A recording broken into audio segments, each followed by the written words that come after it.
कल जो हमने लेक्चर पढ़ा था वो लेक्चर हमारा रिफ्लेक्शन के बारे में था, लेकिन जो आज हम टॉपिक पढ़ने जा रहे हैं वो टॉपिक जो है वो लॉ ऑफ रिफ्लेक्शन के बारे में है और सेकंड टाइप्स ऑफ इमेज के बारे में है। This is very important topic, ये एग्जाम पॉइंट ऑफ व्यू से बहुत इंपॉर्टेंट है और आने वाले आप जितने भी एग्जाम पेपर थे सब में सबसे पहले जो पूछा जाता है यही टॉपिक्स के बारे में पूछा जाता है। This is very very very important, तो ये लेक्चर आपको नहीं छोड़ना है बिल्कुल भी। आगे भाई, हम रिफ्लेक्शन के बारे में पढ़ रहे थे और रिफ्लेक्शन में मैंने आपको समझाया था कि रिफ्लेक्शन ये हमारा रिफ्लेक्शन में क्या होता है कि इंसिडेंट रे होती है, रिफ्लेक्टेड रे होती है और नॉर्मल होती है, और हमारे पास एक स्मूथ सरफेस होती है। इन सभी को मिला के इस सारी बातों को एक शब्दों में कहना ही हमारा क्या है, रिफ्लेक्शन है। और रिफ्लेक्शन की डेफिनेशन आपको याद करनी है। कैसे याद करनी है, हम लिख देते हैं पहले, a ray of light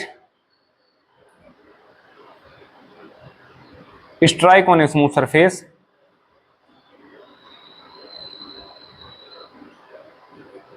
strike on a smooth surface and come back in the same medium। ये इसकी डेफिनेशन है।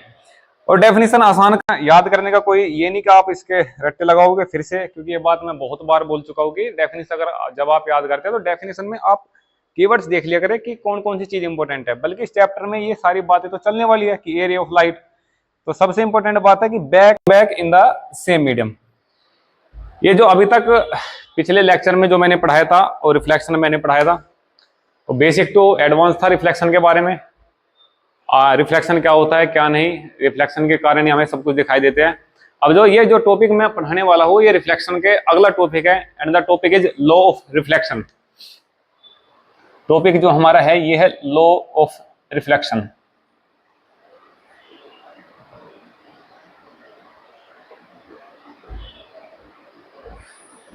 एग्जाम पॉइंट ऑफ व्यू से ये बहुत इंपॉर्टेंट है। और सबसे बड़ी बात ये है कि ये जो टॉपिक मैं पढ़ा रहा हूँ रिफ्लेक्शन, लॉ ऑफ रिफ्लेक्शन, ये बहुत आसान है। लॉ ऑफ रिफ्लेक्शन क्या होता है, और एग्जाम में ये हर बार पूछता है, यहाँ से न्यूमेरिकल बना के पूछ लेता है या सीधा 2-3 नंबर में आपसे डायरेक्ट पूछ लेगा कि लॉ ऑफ रिफ्लेक्शन क्या होता है। और लॉ ऑफ रिफ्लेक्शन आपको रटने नहीं है, लॉ ऑफ रिफ्लेक्शन आप यहाँ से ही सीखोगे क्या होता है। तो सबसे पहला जो लॉ ऑफ रिफ्लेक्शन है आपका वो क्या है कि जो एंगल ऑफ इंसिडेंस है वो इक्वल होता है एंगल ऑफ रिफ्लेक्शन के। That is the first law of reflection. क्या हमने क्या पढ़ा, हम लिख देते हैं यहाँ पे कितने हमारे पास कितने लॉ है, तो ये है हमारे पास 2।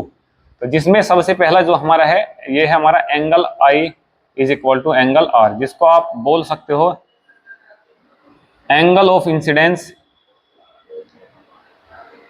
Is equal to angle of reflection. और आपको ये बातें यहां से नहीं है, आपको ये डायग्राम दिमाग में रखो, बस सारी चीजें यहां से कवर हो रही है आपकी। एंड द सेकंड लॉ क्या है आपका, सेकंड लॉ को लिखने से पहले हम यहाँ पे याद कर लेते हैं ताकि आपको लिखना आसान हो जाए और यहाँ पे याद हो जाए। तो सेकंड लॉ क्या है आपका, इंसिडेंट रे। आप इस डायग्राम को बहुत ध्यान से देखिए, इसमें क्या है आपका, इंसिडेंट रे है, रिफ्लेक्टेड रे और नॉर्मल। इन तीनों को हमें सबसे पहले लिखना है। जब हम डायग्राम या जब हम नियम लिखते हैं यहाँ पे हम लिखेंगे जो भी लॉ लिखेंगे उसमें क्या लिखना है, the incident ray, the reflected ray and normal all lies in the same plane. सबसे पहली बात यह है कि all lies in the same plane. Same plane होने का मतलब क्या है कि ये जितनी भी चीजें हो रही है, जितनी भी प्रोसेस हो रही है, वे सारी की सारी एक ही प्लेन पे हो रही है, सारी की सारी एक ही प्लेन पे हो रही है।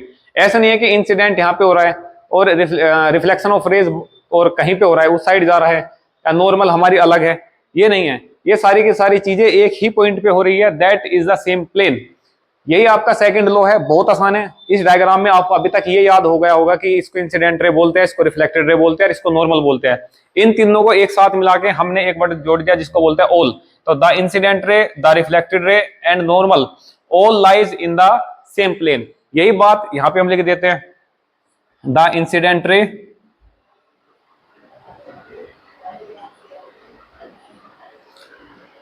Reflected ray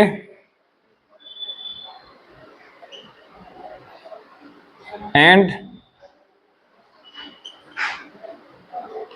normal all lies in the same plane. ये कंप्लीट हो गया। लॉ ऑफ रिफ्लेक्शन बहुत आसान है और ये एग्जाम में बार बार आता है। लॉ ऑफ रिफ्लेक्शन एग्जाम में इसलिए पूछा जाता है क्योंकि ये बहुत इंपॉर्टेंट है टॉपिक। आपको इनको याद करने से पहले ये जो चीजें मैंने यहाँ पे लिखी है, आपको ये सारी चीजें इस साइड से याद करनी है। कभी भी आप इस चैप्टर के बारे में पढ़ोगे तो इस चैप्टर को पढ़ने से पहले आप इस डायग्राम को बना लेना। किसी भी इस चैप्टर को रिवाइज करोगे तो इस डायग्राम को बना लेना। अब तक हम इससे पहले जो लेक्चर है और ये जो हम लेक्चर पढ़ा रहा हूं मैं, इस पूरे लेक्चर को आपको अगर रिवाइज करना है विद इन 2 मिनट 3 मिनट, तो आप इस डायग्राम को लिखो और आप सारी की सारी चीजें याद कीजिए। जैसे अगर मैं बात करता हूँ व्हाट इज रिफ्लेक्शन, तो a ray of light strike on a smooth surface and come back in the same medium, this process is called reflection of light. उसके बाद रिफ्लेक्शन के बाद हमने लॉ पढ़े। उससे पहले हम बात करते हैं इंसिडेंट रे और नॉर्मल के बीच में एंगल ऑफ इंसिडेंस बनता है। एंगल ऑफ इंसिडेंस की डेफिनेशन पूछ लेता है कभी कभी कि what is angle of incidence. तो आपको ये नहीं कि कोई अलग है, आपके सामने जो भी एंगल बन रहा है दो, हम इनको मैथमेटिकली हम एक लाइन मान लेते हैं, लाइन के बीच में बनने वाली चीजें एंगल होती है। तो the angle between incident ray and normal is called angle of incidence and the angle between reflected ray and the normal is called angle of reflection. यहाँ पे एंगल आई जो है वो आपका एंगल ऑफ इंसिडेंस है, angle of incidence, और जो angle r है वो आपका है एंगल ऑफ रिफ्लेक्शन। और angle of incidence is equal to angle of reflection, this is the first law of reflection. And जो इतनी बड़ी बात को आप छोटे से रूप में कह सकते हो, angle i equal to angle r. Second law को याद करना बहुत आसान है क्योंकि आपने डायग्राम देख रखा है, the incident ray, the reflected ray and normal all lies in the same plane. ये बातें मैं बार बार इसलिए बोल रहा हूं कि आप इनको याद कर पाए। जब आप पढ़ रहे हैं तो पढ़ने के साथ साथ ही याद हो जाए, बाद में आपको कोई प्रॉब्लम ना आए, इसलिए मैं बार बार इन चीज को रिपीट कर रहा हूं। नेक्स्ट, ये हमारा टॉपिक खत्म हो गया कि रिफ्लेक्शन क्या होता है, लॉ ऑफ रिफ्लेक्शन क्या होता है, कितने लॉ होते हैं, 2 लॉ होते हैं, angle i equal to angle r, incident ray, reflected ray and normal all lies in the same plane. उसके बाद की बातें हम स्टार्ट करते हैं। अब जो हमारा नेक्स्ट टॉपिक है वो नेक्स्ट टॉपिक है हमारा इमेज। इमेज क्या होता है, तो हम इमेज के बारे में चलते हैं, अब पढ़ते हैं इमेज के बारे में कि इमेज क्या होती है और ये बनती कैसी है इमेज। ठीक है, हमारा जो टॉपिक है वो है हमारा इमेज। इमेज हमारी 2 टाइप्स की होती है, एक इमेज होती है हमारी रियल और एक इमेज होती है हमारी वर्चुअल। हमारे चारों तरफ जो इमेज बनती है, जैसे आप अपने घर में जो मिरर देखते हो उस मिरर में एक इमेज बनती है। जैसे आप मिरर के सामने खड़े होते हो तो एक बिल्कुल सेम आप मिरर के अंदर देखते हो, जो वो अंदर बनता है उसको इमेज बोलते हैं, और जो आप हो या आप ऑब्जेक्ट की तरह बिहेव करते हो वहां पे, तो किसी भी चीज की जो वहां पे अंदर बन रही है उसको हम क्या बोलते हैं, इमेज बोल रहे हैं। वो जो बन रही है वे 2 टाइप्स की होती है। एक तो इमेज वो होती है जो आप टीवी पे देखते हो, एक इमेज वो है कि आप प्लेन मिरर के सामने देख रहे हो। तो इमेज 2 टाइप्स की होती है, एक आपकी रियल इमेज होती है, एक आपकी वर्चुअल इमेज होती है। इनकी डेफिनेशन पूछ लेता है वो। तो आपको अगर नोट्स बनाने हैं तो ऐसे इतने नोट्स बनाने हैं आपको, यानी कि आपको सब कुछ लिख देना है, बुक में से उतार देना है। नोट्स जो होते हैं ना वे ऐसी चीजें होती है जो आप केवल 5-10 मिनट में ही पूरा चैप्टर रिवाइज कर सके। तो इसी तरीके से आपको लिखना है जिस तरीके से मैं यहाँ पे लिख रहा हूँ। वर्चुअल इमेज की डेफिनेशन क्या होती है, तो वर्चुअल इमेज की डेफिनेशन होती है कि द इमेज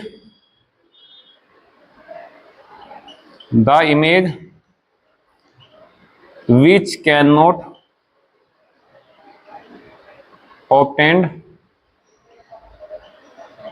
on screen, जिस इमेज को हम स्क्रीन पर नहीं ले सकते उसको हम वर्चुअल इमेज बोलते हैं। एंड द सेकंड रियल, इसका अपोजिट, द इमेज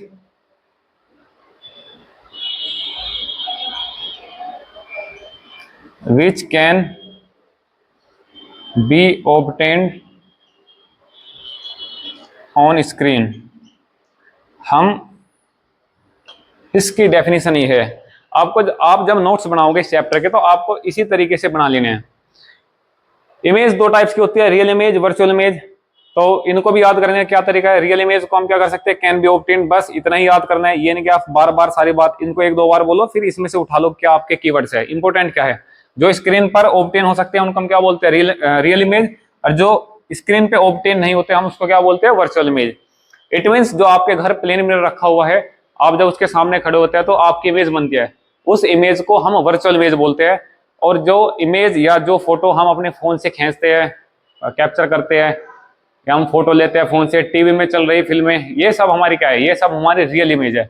अब इन दोनों का डिफरेंस हमें समझना है। पूरे चैप्टर के अंदर हम इन दोनों टॉपिक के बारे में बात करेंगे। This is very very important topic, real image and virtual image. Virtual image को हम इल्यूजन भी बोलते हैं। वर्चुअल इमेज इल्यूजन होता है, भ्रम होता है, ठीक है। तो ये इमेज के बारे में था। इमेज एक बहुत बेसिक सा कंसेप्ट है, आपको केवल यहाँ पे ये समझना है कि रियल इमेज क्या होता है और वर्चुअल इमेज क्या होता है। इसी प्रोसेस में, रिफ्लेक्शन के प्रोसेस में ये सारी की सारी चीजें होगी। रियल इमेज भी बनती है और वर्चुअल इमेज भी बनती है। वर्चुअल इमेज उसको बोलते हैं जिसको हम ऑब्टेन नहीं कर सकते स्क्रीन पर, और रियल इमेज हम उसको बोलते हैं जो हम स्क्रीन पे ऑब्टेन कर लेते हैं, उसको हम रियल इमेज बोलते हैं। तो अभी तक मैं जो टॉपिक पढ़ा चुका हूँ, आपको रिफ्लेक्शन के बारे में पढ़ा चुका हूँ इससे पहले वाले लेक्चर में, और जो अभी मैंने टॉपिक पढ़ा है उसमें मैंने लॉ ऑफ रिफ्लेक्शन पढ़ाया है। और लॉ ऑफ रिफ्लेक्शन के बाद जो हमारा टॉपिक है वो है इमेज। तो इमेज कितने टाइप्स की होती है? इमेज दो टाइप्स की होती है, रियल इमेज और वर्चुअल इमेज। अभी तक आपने देखा होगा कि जितने भी हम लॉ पढ़ रहे हैं या नियम आए हैं, सब दो है। जैसे हमने लॉ ऑफ रिफ्लेक्शन पढ़ा, angle equal to angle r, the incident ray, the reflected ray and normal all lies in the same plane. और इमेज में हमने कितने टाइप्स की पढ़ी? दो टाइप्स की पढ़ी, रियल इमेज और वर्चुअल इमेज। वर्चुअल इमेज उसको बोलते हैं जिसको स्क्रीन पर नहीं लिया जा सकता, उसको वर्चुअल इमेज बोलते हैं। रियल इमेज उसको बोलते हैं जिसको हम स्क्रीन पर ले सकते हैं, उसको हम रियल इमेज बोलते हैं। बार बार बोलने का मतलब यह है कि आप याद कर पाए, तुरंत पढ़ने के साथ साथ याद हो जाना चाहिए लेक्चर ही। मैं इसलिए बार बार बोल रहा हूं कि आप पढ़ते पढ़ते ही लेक्चर को याद कर ले, तो ये बहुत बेनिफिशियल होता है। रिवीजन जब आप करोगे तो आप ये जो मैं लिख रहा हूँ बोर्ड पे, इतने नोट्स बनते हैं बस। जैसे आप मेरे लिखे हुए नोट्स बनाओगे तो कुछ ही पेज पे आपके नोट्स आ जाएंगे और ये सारी की सारी चीजें बहुत आसान हो जाएगी। तो ये आपका यहाँ पे टॉपिक खत्म हो जाता है। इमेज कितने टाइप्स के होते हैं, ठीक है। इसका एक्सप्लेनेशन कि image, virtual image, real image में अभी आप कंफ्यूजन हो गए कि कैसा होगा, तो मैं आपको बता देता हूँ कि अगर आप एक शीशे के सामने खड़े हैं, जैसे आपके घर पे एक मिरर रखा हुआ है जिसको प्लेन मिरर बोलते हैं, तो आप उसके सामने खड़े हैं, जो आपकी इमेज बन रही है वो आपकी वर्चुअल इमेज है। लेकिन अगर मैं शीशे के सामने खड़े होकर अपने फोन से उस इमेज की फोटो खींचता हूँ या उस फोटो लेता हूँ, तो जो फोटो अब फोन में आई है उस इमेज की, वो हमारी रियल इमेज होती है। तो एक वर्चुअल इमेज को रियल इमेज बना दिया हमने, क्या करके? हम फोन लाए तो फोन में जो भी इमेज बनेगी वो आपकी रियल इमेज होगी, क्योंकि वो एक पर्दे पर ले जा रही है, वो एक स्क्रीन पर ले जा रही है, दैट इज रियल इमेज। और जो चीज हम नहीं ले सकते, we can not obtain on screen, that is virtual image. तो there is a little basic difference between the real image and the virtual image, but it's a very important topic. Image ये है, क्योंकि इनके बिना हमारी numericals या हमारी कोई भी नेचर ऑफ इमेज पता लगाना चाहिए। इसलिए चैप्टर को हम पढ़ते हैं कि किस नेचर की इमेज बनती है। फर्स्ट ऑफ ऑल एक और क्वेश्चन है आपके पास। क्वेश्चन ये है कि जो इमेज हमारी, जैसे हम पानी में देखते हैं, एक पानी के अंदर जो इमेज बनती है आपने देखा होगा, वो इमेज कौन सी है? वो वर्चुअल इमेज है या रियल इमेज है? तो आप सोचना है। तो पानी जो है हमारा, it's behave like a plane mirror, और प्लेन मिरर में जो इमेज बनती है वही इमेज हमारी वाटर के अंदर बनती है। तो प्लेन मिरर में जो इमेज बनी है, that image is called virtual image, and also the image of formed in the water, that is also virtual image. तो वो भी वर्चुअल इमेज है, तो पानी के अंदर बनी है, और जो प्लेन मिरर के अंदर बनी है वो भी वर्चुअल इमेज है। याद रखना है, क्वेश्चन पूछ लेता है कभी कभी कि पानी के अंदर बनने वाली इमेज का नेचर क्या है, तो आप बताओगे उसका नेचर है आपका वर्चुअल इमेज, ठीक है। तो ये एक बहुत बेसिक डिफरेंस है। जिसको हम इमेज को हमें ऑब्टेन कर सकते हैं रियल इमेज, जिसको हम ऑब्टेन नहीं कर सकते स्क्रीन पे, हम उसको क्या बोलते हैं? Virtual image. इससे पहले मैंने आपको लॉ पढ़ा दिया, angle i equal to angle r, the incident ray, the reflected ray and normal all lies in the same plane, that is a law of reflection. How many law of reflection? 2 law of reflection. तो आप जैसे ही मेरे साथ पढ़ोगे तो पढ़ते पढ़ते आपको सारी चीजें याद हो जाएगी। तो केवल आपको फोकस के साथ पढ़ना है, और मैं आपके इतने कंसाइज नोट्स बनवाऊंगा कि आप बहुत आसानी से पूरे चैप्टर को केवल 5 या 10 मिनट में रिवाइज कर सकते हो, बहुत आसान तरीके से। पहली बात तो यह है कि आप पढ़ते पढ़ते याद कर लोगे। आपको क्या करना है, बस अपने नोट्स को रिवाइज करते रहना है 2-3 मिनट में, 2-3 मिनट में आपको बहुत आसान हो जाएगा याद करना। ये चैप्टर बहुत आसान है, बहुत आसान चैप्टर है, ठीक है। बहुत, जब आप पढ़ते रहोगे लगातार कंटिन्यूटी के साथ मेरे साथ, तो ये चैप्टर आपके समझ में आ जाएगा।